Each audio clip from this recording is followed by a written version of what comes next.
Here's the actual ingredients and logic behind making 808s so you don't have to watch another do this, do that tutorial. So grab you literally any synth. For this, I'm using Operator, and you just need a sine wave, and this is gonna be the sub layer. That's the first ingredient. The sub is so fat that it's literally rattling my fucking windows.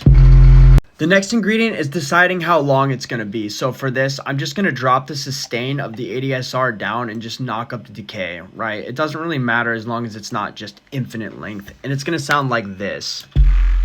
The third ingredient to a nice 808 is going to be deciding if you want a nice transient or any transient at all. I'm using a pitch envelope for this, which basically means that at the beginning of the sound right here, the pitch is going to start really high and then immediately go down to the actual pitch of the 808. I've made this about 1.62 seconds so that you can actually hear what's happening here. But obviously you're not going to want it to be that long because that doesn't sound like an 808. So I'm going to turn the decay down to like maybe 100 milliseconds, and I get a little knock at the beginning of my 808.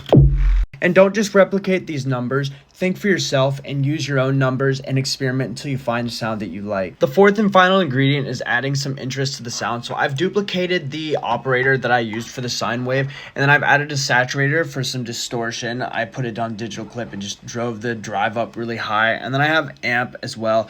And then I also have just went ahead and cut the lows, which is the sub frequency, and the highs because I didn't really like them. And finally, I added erosion because I wanted a little bit of white noise. And I have this sound right here.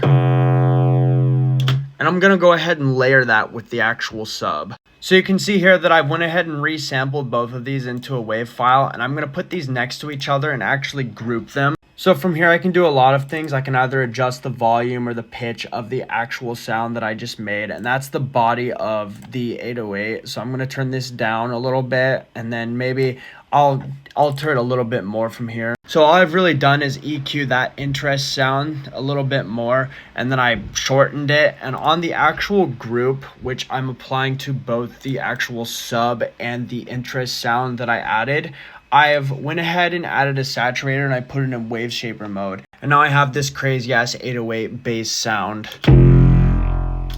And if I want, I can just go ahead and EQ the high end out of that so it sounds like more like a classic hip hop trap 808 like this. You can do this in a million different ways, but that's the four ingredients. You have your sub layer, you have the length, you have the transient, you have the body/interest. Thanks for watching. Give me a like, comment, and follow. Also, I do mentoring, and check out my music in my bio.